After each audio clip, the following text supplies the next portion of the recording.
Hey guys! Hi!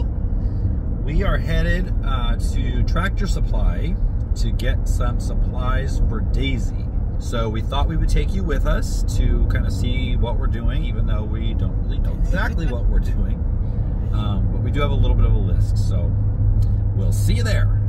All right, so first off, we're getting stakes for the electric fence to go around the pasture. We need 16. Well, that was a huge bust of a trip. That is the only thing they had that was on our list, was the stakes for the electric fence. So I'm gonna go ahead and put those in and kind of see how the line lays out.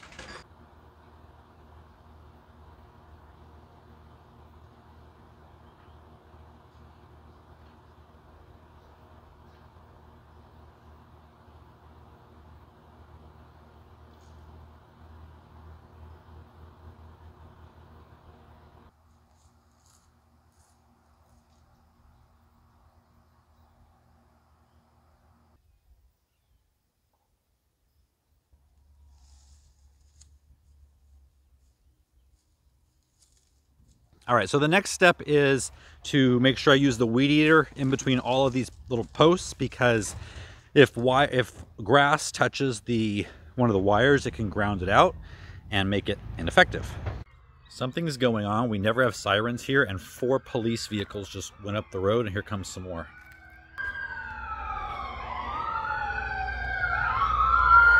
Five. Coming up here, it looks like I can see smoke right there through the...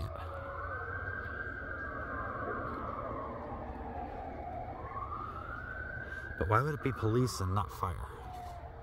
Here comes a fire truck down the mountain. Uh-oh.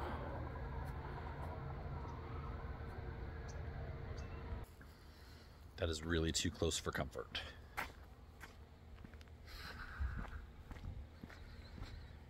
Okay, well, it's white smoke, and it's not getting worse. Usually you're concerned if it's black smoke. I happen to be concerned anyway. It's been about 10-15 minutes, and I just barely see a haze of smoke, and one of the fire trucks just drove by, leaving. So guess it's okay. A little freaky though. It's the next day. Fire didn't turn into anything. Very happy about that. I'm gonna go out and run the weed eater around and then put up the wiring for the electric fence. First, I've got to give Bella attention, because she doesn't ever get any attention. She does not, does she? No, she doesn't. No, she doesn't. What are you doing? You laying in here in the cool shade? Another warm day.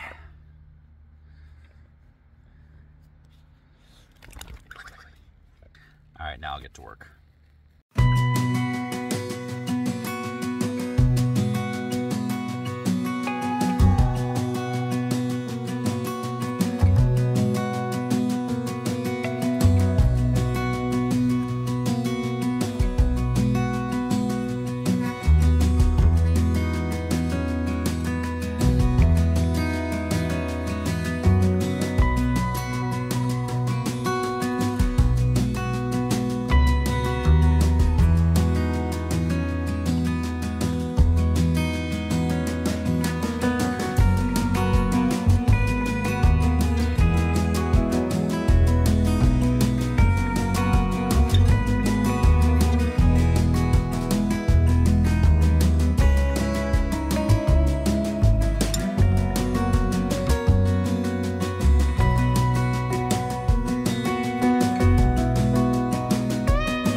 Okay, so I've got half of it electrified. Coming from the Energizer, it comes around all the way to here. This part is all set, it's all electrified. And there's an opening right here. This will allow me to, I'm gonna put a gate, and I'll be able to walk out here and down or wherever I need to get in here. So I've got to replace this post here with one that allows hooks, kind of like this one where I have handles so I can open these gates up. But instead of plastic, the hook on here is metal, and it goes through to another metal eye that you can then continue the electricity on, but you can still detach it. I don't know if that made any sense or not, but once that is here, then the electricity will continue on down. Now I ran out of electric wire here, so I've got to get some more. So there'll be 3 strands going along here.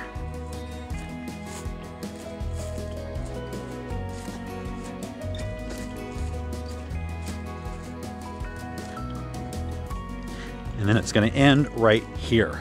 I'm going to put another gate like the hook kind of gate here, and I'm going to continue this fence on.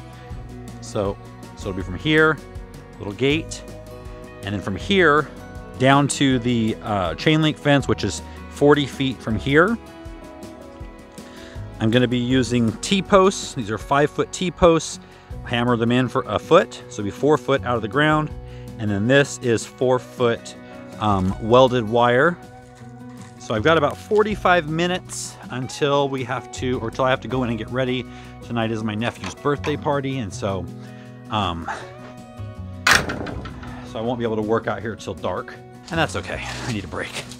Emily and I talked for about an hour today with Daisy's breeder, just kind of nailing everything down that should be done by the time she gets here, things we need, things she's supplying us with. She's a wealth of information. And in case you're wondering, Noah wanted me to do No Shave November, so we'll see how far into November that goes. Anyway, we're slated to bring her home on Thursday. Today is Saturday, so 5 days. I'm excited, not as nervous after talking with her. So while I'm sitting here, I want to thank everybody on the last video for participating and helping to name our farm. You guys threw out a lot of great ideas. In fact, one was 2 words that we had thought of, but then you guys put them together. One of you put them together, 1 or 2 of you, and we liked the sound of them together. Although Emily says she thought of that together, I don't remember her saying that. But I don't remember much of anything. So we have narrowed it down to 2 choices. So now I want you to help me with those 2 choices. I want your feedback. I do have to say right at the beginning, a lot of people said, why aren't you just naming it Next Level Homestead, Next Level Farm, because that's your brand. And that's kind of the reason. That's our brand. This is our home. And it's kind of indistinguishable maybe for outside people looking in, but we really, you know, Next Level Homestead, the channel, I mean, that may not go on forever. You never know. But I want this farm to go on forever, and I don't necessarily want to have the 2 tied in name. And this isn't going to be a publicly used name in association with the channel, probably. If anything, it would be the name we choose, home of Next Level Gardening and Next Level Homestead, the YouTube channels. You know, if we ever got into selling produce, livestock, whatever, we would be able to use the farm name versus the channel name. I don't know if that makes sense. It does in my head. Okay, so here are our 2 choices that we have it narrowed down to. The first choice is the one that I've kind of had in my head for about a year now, and that is Sky Ridge. No farm attached, no acres, no ranch, nothing, just Sky Ridge. And if we had, like I said, if that was associated with a business someday, I hope that my dream is fulfilled and this place is finished and we could have tours here. And so that would be the gardens at Sky Ridge. If we had a business for the farm, that would be the farm at Sky Ridge. So Sky Ridge is choice number 1. For choice number 2, we were thinking, and I mentioned it before, we first were thinking a fairy tale farm or something like that, and then we went with, then we thought of Storybook Valley Farm, Storybook Acres, something like that. But then 1 or 2 of you put Enchanted in front of Acres, and that had a nice ring to it. Enchanted Acres, taking into account all the things that we're doing here and all of the theming. So, Sky Ridge or Enchanted Acres? Vote below in the comments, please. Okay, I have about a half an hour till I need to go in and get ready, so I think I might hammer in the T-posts for the welded wire fence.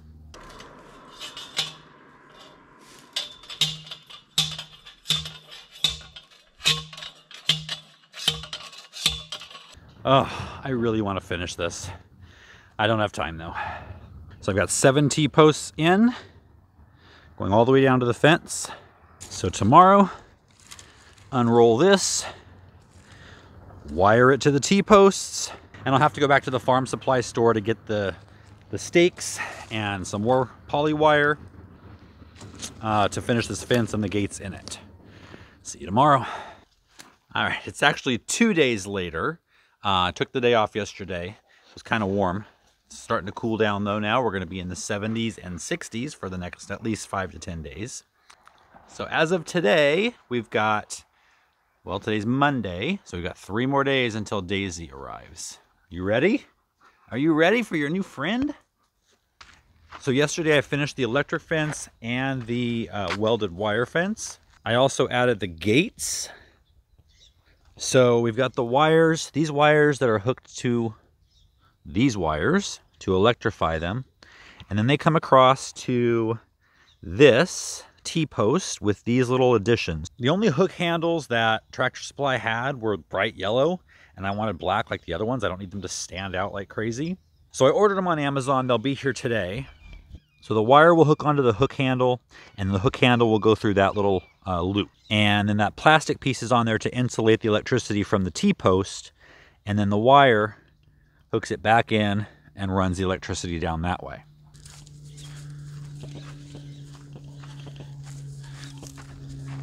I've also got a second gate down here.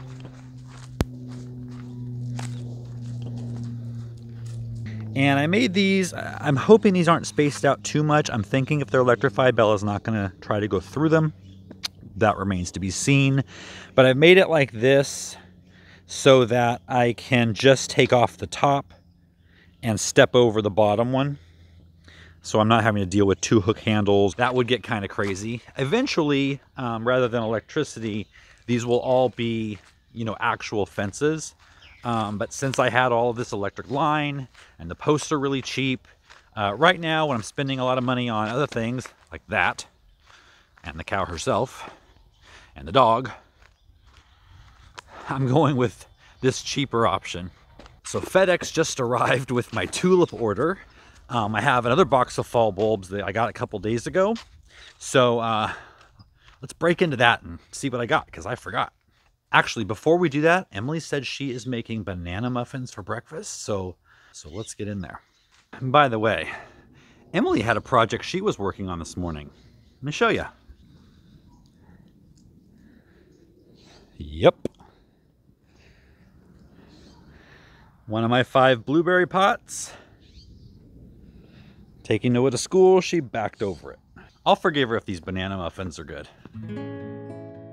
So I don't know about you, but I buy a couple of bananas and they go super fast. And I buy a big bunch of bananas and everyone gets tired of eating them and I'm stuck with overripe bananas. So I decided to make a quick recipe to make banana muffins that everyone seems to enjoy. I'll leave a link to the recipe in the video description in case you guys want to give it a try, and let me know what you think if you do give it a try. To make this recipe, you're going to need overripe bananas, flour, baking powder, baking soda, salt, sugar, an egg, and some melted butter.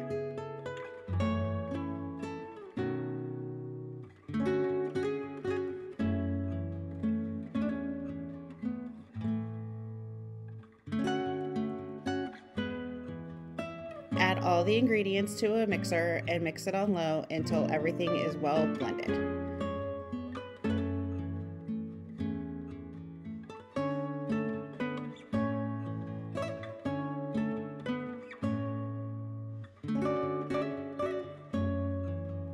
I like to use a cookie scoop, so that way I know that all my muffins are the same size.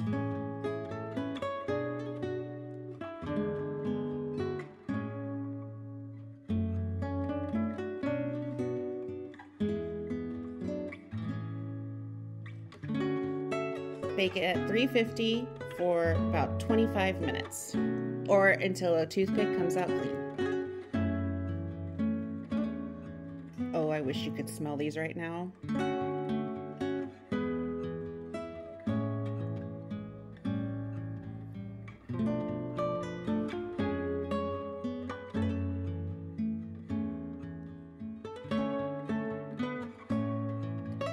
Gotta put some butter on there for Brian.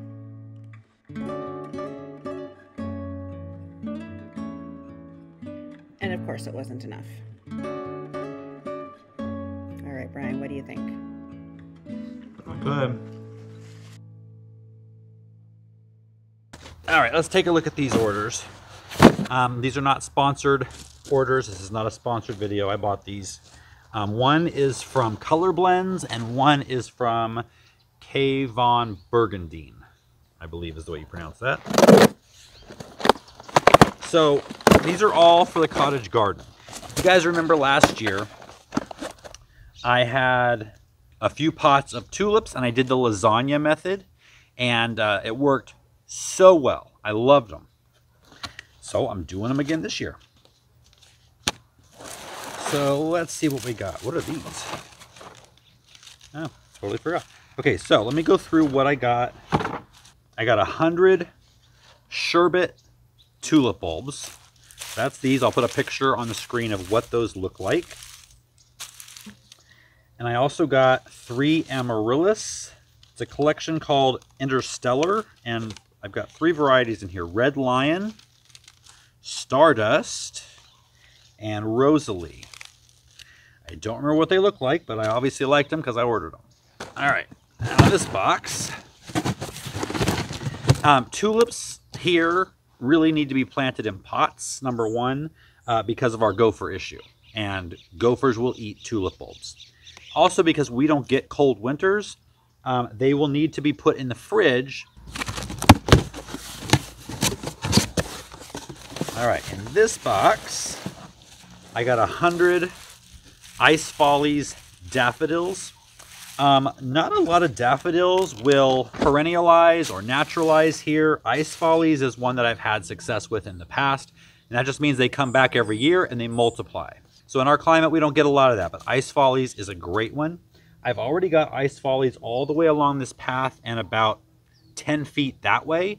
So I want to finish the front of this side, and then I want to bring them down this path. So we'll have a nice bordered path of Ice Follies going up. Now that's weird. I thought I ordered some grape hyacinth, but they're not in the box. So I'm gonna have to check that because I have grape hyacinth coming down under the Ice Follies up to there. So I will need to continue that. So these I'll be planting within the next couple of weeks. The tulips will be going into the fridge for, well, until like mid-January.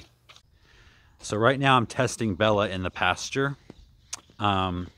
It kills me to do this. She's only gonna be there 10 minutes, but it kills me. But she is getting into things that she shouldn't. She took another outdoor light and chomped it up, and little pieces of plastic were everywhere, and she was throwing up, so I'm pretty sure she swallowed some.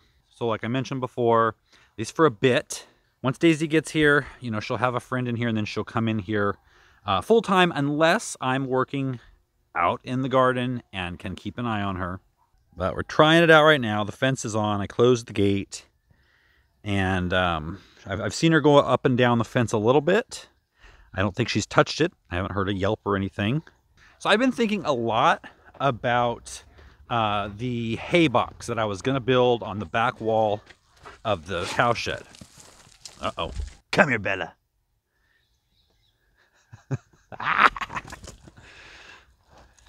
Oh. Oh.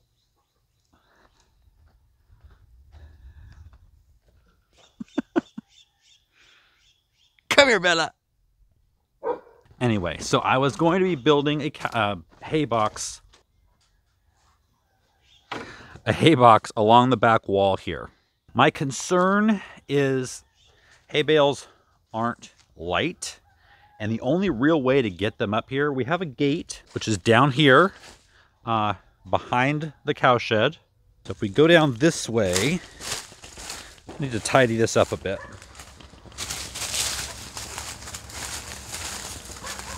So we have this gate here. And then up from this gate is the cow shed. Now, it's not a terribly steep hill if you go around this way. Carrying a 40, 50-pound bale of hay, it's going to make it feel steeper. We found out that one of our feed stores actually delivers for free, and they will take it out of the truck and move it 8 feet from the drop-off point. So basically, if they drop it off right here and come through this gate, 8 feet is right here where Bella is. So basically, right inside the gate. Now they could drop it here, and then I could hoist them up into the hay box on the back of the shed, or I could just build the hay box right here. They could fill it up. And remember, Daisy is a miniature cow. So she will eat one flake of hay right now. Now a flake, for those of you who don't know, because I didn't know a few months ago, a bale of hay has natural segments in it that kind of flake off. And those are called flakes. So a bale has about 14 flakes. So in the beginning, Bella is right now, she's eating about 3/4 of a flake a day. So I'll offer her a flake a day, and that will be up through the point where she is full grown. And once we get her bred and she is pregnant, from that point all the way through being in milk, she'll probably go up to 2 flakes a day. So for me, I think it would be easier to have the hay box down here and just carry up a flake or 2 at a time as needed every day. So right now I'm going to try that out down here. I'm going to just put a couple of pallets, get some tarps, and go with that method and see how that works before I build anything permanent.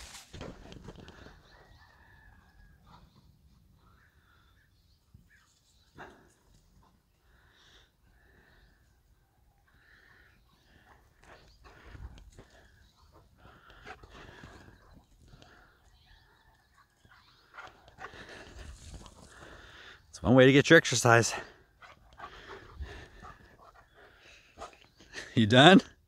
Oh, nope.